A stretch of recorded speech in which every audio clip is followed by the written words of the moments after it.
Hey guys, Ernie here and welcome to the Paleo Hiker MD channel. There are stoves that I have looked at literally for years online and held off for one reason or another from purchasing it. That's the case with today's stove. Now I knew that it would be very frustrating and I would not probably like this stove and it would not live up to my expectations. I knew that it would appear to me to be stupid on so many levels, but in the end, I still bought it. Why? Why, you ask? Take a long look in the mirror. It's for you.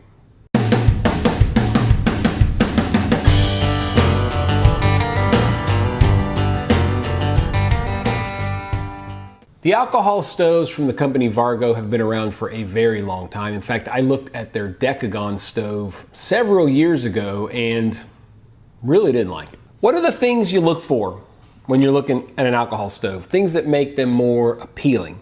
Flame control, something to allow you to simmer. Easy lighting, quick to bloom, easy to extinguish if you need it. Able to carry fuel with you inside of it, some kind of a sealable ring that allows you to carry fuel inside of it. Even just being able to control how much fuel you use is a pretty nice feature. This stove fails on every account. I mean, how does this thing get such high reviews? 4.5, 5-star reviews everywhere. I don't understand. Let me show you the stove. So this is the Vargo Triad multi-fuel stove. Dimensions closed like this are 2.7 by 2.7 by 1.4. If we open it up, which basically equates to just popping these stands up, popping these up, dimensions now are 3.5 by 3.5 by 1.4. Weight is 1.5 ounces, so super lightweight titanium. Is made out of titanium, made in China. Cost is $35, which I think is kind of expensive. You can see how it sits, okay? The alcohol goes right in the center there, and of course you've got these jets around the outside. As far as features go, it is multi-fuel capable. You can run it on alcohol. You can flip it over, and it's like a little tray here. You can put a block of solid fuel if you want. You can also put some gel, and we're gonna do all those things. We're gonna boil 2 cups of water with alcohol, also with solid fuel cube, and with some gel. It does have the folding pot supports and legs. It's fairly compact size.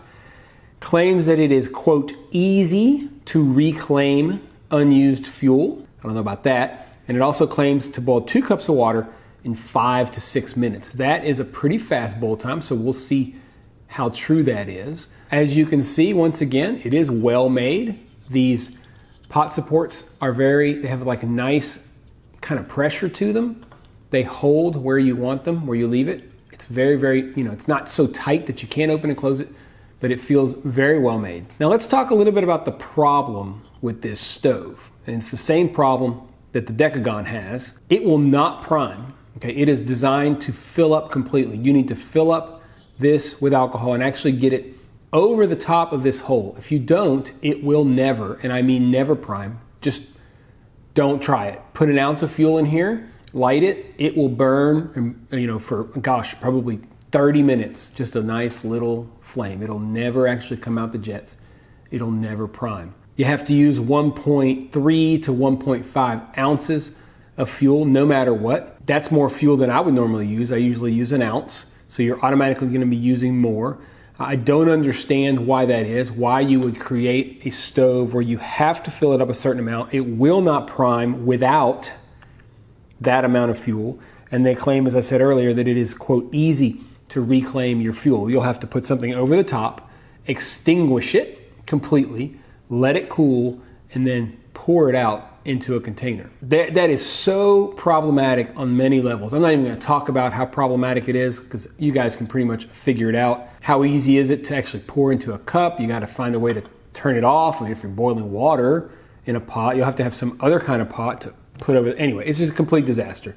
Let's go ahead and boil 2 cups of water. We're going to boil 2 cups with the alcohol. We're going to boil 2 cups with solid fuel and 2 cups with gel fuel. And we're going to time how long it takes for it to actually bloom. And I think you're going to be surprised at how long it takes for this thing to get going.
to review real quick, I'm gonna read these to you guys. 2 cups with alcohol, took 10 minutes, 20 seconds to boil. That included the bloom time.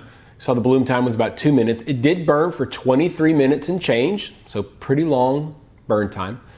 As far as 2 cups with solid fuel, this was a newer solid fuel tablet, the same number of grams as a typical Esbit cube.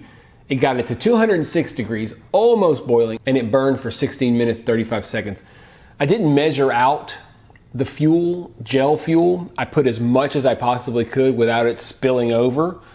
The fuel was in the garage and it's 100 degrees, so it was very liquid. If it was cold, it probably would have maybe been able to sit there and mound up a little bit, but it's still gonna melt and ooze off. So you're gonna have a limited amount. I put as much as I possibly could. It got the water to 148 degrees only, and it only burned for 5 minutes, 42 seconds.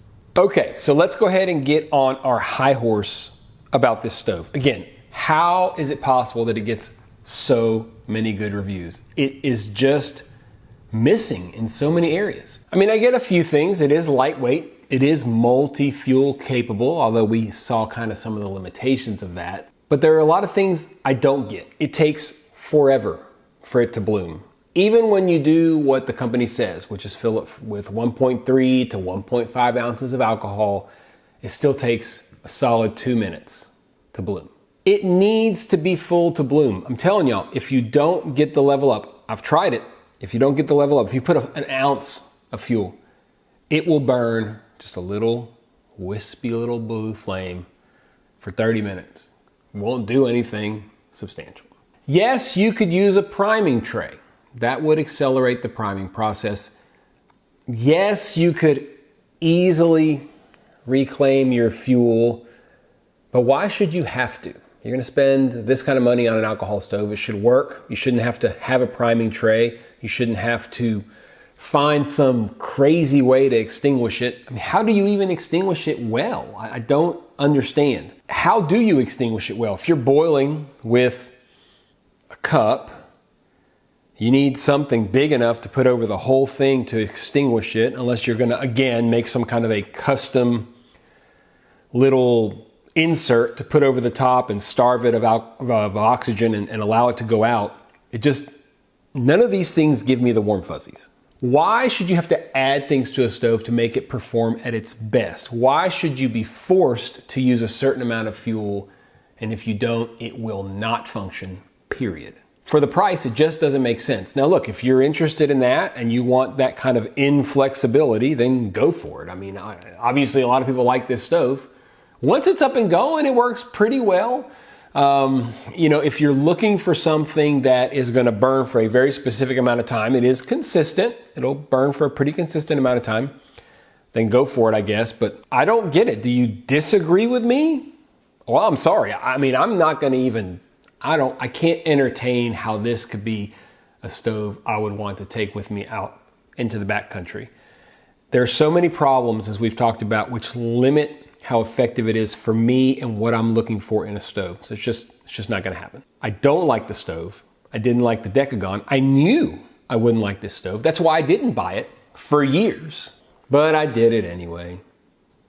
What do you guys think? Disagree? Where am I wrong? Please show me why this stove deserves a 5-star rating. If you're looking for a better stove, I've got a stove playlist with about 170 different stoves, probably at least 30, maybe 35 alcohol burners and stoves on there. So make sure you check that out, if you're looking for something that actually works.